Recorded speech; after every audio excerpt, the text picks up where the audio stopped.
کوئی تسی بھی بدلو اپنے آپ نو، تاں دین آنا ہے، خالی نعرے نال دین آ جانا۔ نماز اینج پڑھو کہ جنہیں اج تک 40 سال ہو گئے نا نماز دے درس دیندیاں، انہوں نے پتہ لگے یار لبیک والے تو ایک درس بھی نہیں دیتا، سارے نمازی بن گئے۔ کمال ہو، حد ہو گئی بھائی، اینج ہونی چاہیے تبدیلی۔ لوگ پتہ لگے بھائی انہاں دا نعرہ جڑا انہاں دے رگو پے وچ اینج کیوں جی، اینج سرایت کر گیا، ہم چو خو اندر عروق ملت است۔ اقبال کہندا ہے اندر حضور دا عشق ایویں چلنا چاہیے جویں رگاں وچ خون چلدا جناب، اینج کر اپنے آپ نو بدلو۔ لبیک والے نہ میں گل کر رہا، باقی بھی سارے تانوں ویکھ کے سیدھے ہو جانے۔ ہاں جی، انہوں نے دیکھیا نا بھئی یہ تے سارے نمازاں پڑھتے ہیں تو بھی کدی کدی شرم نال پھر ٹھیک بھی ہو جان گے نال پڑھے۔ وہ کہندے یار یہ بغیر جھوٹ بغیر مارے یہ دی دکانداری بہترین چل رہی ہے، گھر جناب سارے صحت مند ہو گئے۔ جڑے رزق حرام کھاندے نا انہاں دے گھراں وچ کدی چین نہیں ہوندا، میری گل یاد رکھ۔ حضور نے فرمایا ایتھے بھی ہاتھ چک کے دعاواں منگن، کیوں جی؟ ملبسو حرام و مطبعو حرام۔ حضور نے فرمایا جس کا کھانا بھی حرام، جس کا پہننا بھی حرام، جس میں مشربو حرام، جس کا پینا بھی حرام، وغذی بالحرام، اور جس کی پرورش بھی حرام سے ہوئی ہے، فانا یستجاب۔ حضور نے فرمایا ایسے بندے کی اللہ دعا کیسے قبول فرمائے؟ تو پھر اگر بھوک لگے نا زیادی تے پیٹ تنگ کرے تے انہوں کہو اے دوویں جہاناں دے مالک ہون، تے جسم مبارک کتنا نرم ہوئے، ما مسست خزن ولا حریرن ولا شیئن کان الین من کف رسول اللہ۔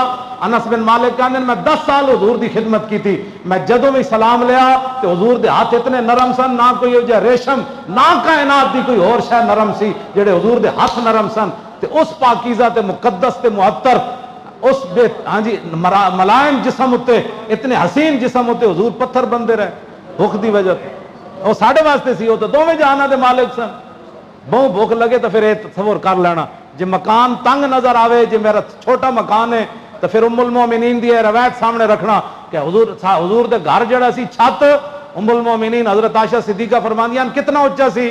فرمایا اتنا اونچا سی بھائی تھلے کھڑے ہاتھ لگ جاندے سی چھت تے کھجور نال چھتے ہوئے سی۔ عدی بن حاتم تائی دے پتر جدوں اسلام قبول کرن آئے نا تے مسجد نبی شریف وچ کہندے میں بھائی بالکل وعدہ کیتا سی میں حضور دا کلمہ نہیں پڑھنا، میں مر جانا ہے۔ لیکن جدوں آپ دی ہمشیرہ قید ہو گئیاں تے رسول اللہ کو آئیاں، عرض کی تھی حضور میں حاتم تائی دی دھی ہاں، اور میں اچھا تو حاتم تائی قید ہو گئی عورت، تم عورتوں کے حقوق کی بات کرتے ہو؟ جی میں وہ گل کرنا نہیں چاہتا، پھر ان لوگوں پریشان ہو جانا، گل وہ میں کرنا نہیں چاہتا جڑی پاکستان ہے جس ویلے ہو رہی۔ عورت قید ہو گئی، حاتم تائی دی دھی قید مجرمہ بن کے آئی، حضور دے مقابلے جائے کھڑے مجرمہ۔ لیکن اقبال کہندا دخ ترک را چو نبی بے پردہ دید، چادر خود پیش روئے او کشید۔ اقبال کہندا حاتم تائی دی دھی جدوں ننگے سر آئی تے رسول اللہ نے اپنی یا ایھا المزمل والی چادر لے کے دے سر ہوتے دے۔ اور پھر اگے اقبال کی کہندا ما ازاں خاتون طے اور یاں ترم، پیش اقوام جہاں پہ چادرم۔ حضور اسی تے حاتم تائی دی دھی نال بھی زیادہ دنیا تے ننگے ہو گئے۔ ما ازاں خاتون طے اور یاں ترم، حضور اسی تو حاتم تائی دے قبیلے دی عورت نال بھی زیادہ ننگے ہو گئے۔ اور پیش اقوام جہاں پہ چادرم، حضور پورے جہان میں سانو چادر دین والا کوئی نہیں کہ اسی بھی سر کج لئی۔ ایک بار پھر رسول اللہ دی بارگاہ وچ فریاد کی تھی، حاتم تائی دی دین حضور نے فرمایا ہم آپ کو رہا کرنا چاہتے ہیں، آپ کیا چاہتی ہیں؟ عرض کی حضور مجھے سواری دے دیں، میں نے ملک شام جانا ہے، میرا بھائی وہاں چلا گیا ہے، اور زیادہ راہ جتنا بھی راستے کا خرچہ ہے۔ حضور نے ایک صحابی کو فرمایا ان کو زیادہ راہ بھی دو اور ان کو روانہ کر کے آؤ۔ کیوں جی؟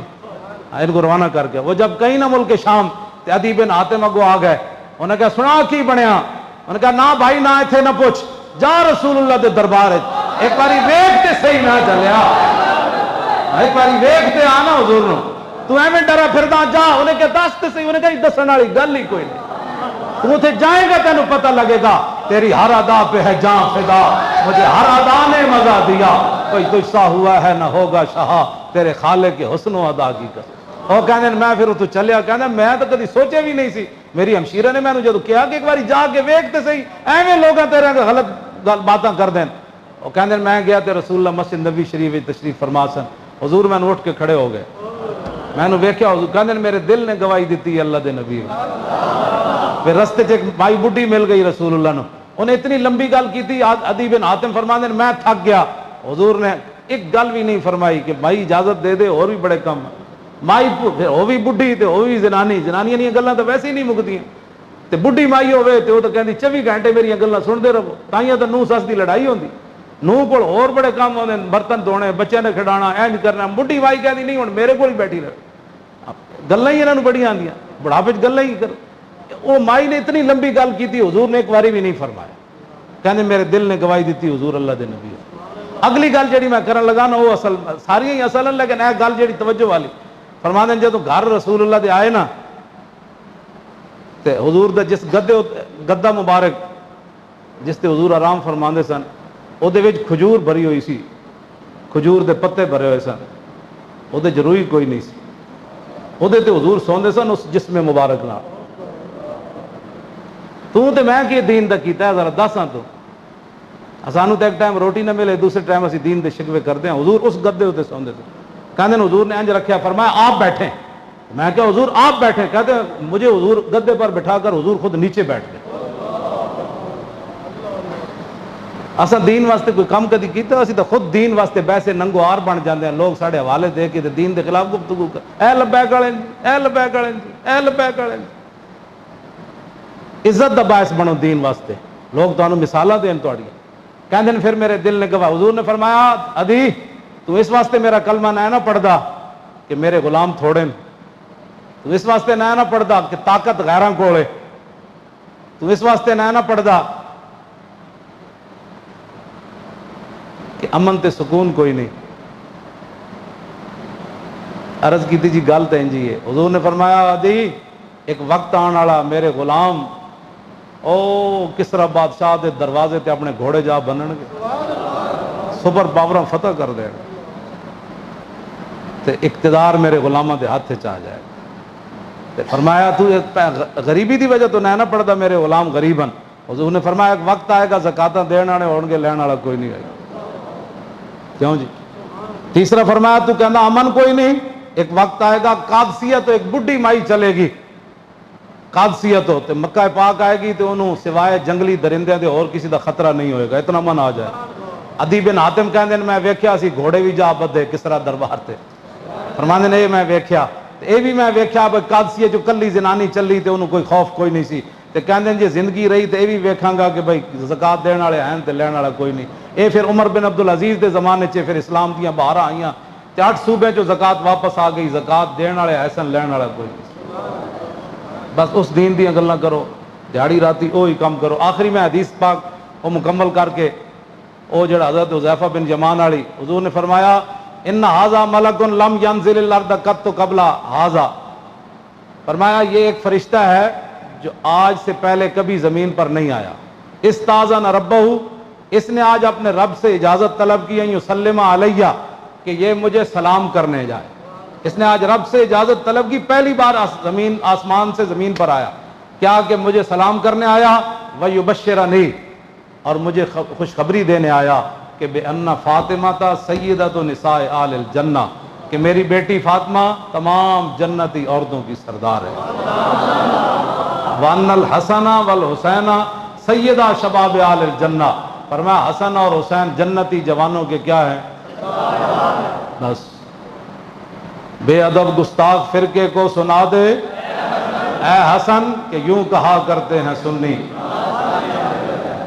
یوں کہا میاں محمد صاحب کھڑی شریف والے فرماندے ہیں قوت ہوندیاں زور نہیں لایا بیٹھے من رضائیں، قوت ہوندیاں زور نہیں لایا بیٹھے من دنیا اتو پیاسے گئے دین دنی دے سائیں، دو میں جہانہ دے جڑے سردار سن دنیا اتو خاک ہو جا، خاک میں مل کر خشک ہو جا، خاک ہو کر خاک میں مل جا فرات، اور خاک تجھ پر دیکھ تو سوکھی زبانیں آلے گئے، ورنہ آپ اشارہ فرما دیتے نہر فرات تے آ ہی جانی سی، ویسے بھی جنتی نہر ہو تو آ ہی جانی سی، تو جنتی جڑے جواناں دے سردار ہیں وہ جنت نو بلان گے تے رہن انہیں نہیں آنا سی، کیوں جی آ جانا سی نہر فرات، لیکن قوت ہوندیاں زور نہیں لایا بیٹھے من دنیا اتو پیاسے گئے، اپنے آپ نو بدلو، بس یہی مقصد ہے کربلا بیان کرن دا بھی ایتھے بہن دا بھی، اور کوئی مقصد کوئی نہیں۔ جڑا بندہ تہاڈے نال دو نمبری کرے اس 2 نمبر کو بچ کے اپنا راہ متعین کرو. اسی جانا ہے مدینہ پاک. مدینہ پاک جاننا مطلب ہے اس راستے تے اسی چلنا ہے. ہاں جڑا تانوں اس راستے تو ہٹانا چاہے انہوں کہا اپنا کام کر. سانو لبیک دا نعرہ ہی کافی ہے. تو اپنی روٹی بھی کول رکھ, پانی بھی, تے سڑک بھی چک کے پکی پوری لے جا اپنے گھر. ساڑی گلی کچی بڑی ہے. میں نہ خوش و بیزار ہوں مرمر کی سلوں سے, میرے لیے مٹی کا حرم ایک اور بنا دو. انہوں نے کہا ٹائلاں بھی پٹ تے ساریاں پٹ, میں خوش تے او جناب کچی زمین وچ رہ رہا گا. تو لے جا انہوں, لیکن در رسول تو مینوں دور نہ کر. بہت کم نصیب وہ جو قرار تک نہ پہنچے, در یار تک تو پہنچے, دل یار تک نہ پہنچے. اسی تو انہوں دل یار تک لے جانا چاہتے ہیں. ہاں اور کوئی مقصد کوئی نہیں. ہندو کہندے ہیں آپس وچ ہندو بیگ کہندے ہیں وہ ویل چیئر چ بیٹھے ہویا انہیں امت مسلمہ ساری جگہ دیتی. وہ ہندو تسی کدوں جاگو گے؟ وہ آپس وچ بیٹھ ہونے جناب مذاکرے کر دیں. وہ کہندے ہیں وہ تسی عیسائی بھی بیٹھ کہندے ہیں ویل چیئر تے بیٹھے ہونے پوری امت این کھڑی کر دیتی. اور تسی کدوں کھڑے ہو گے؟ مطلب ہے گل تو بڑی دور تک چلی گئی. ہاں جی, ہاں جی.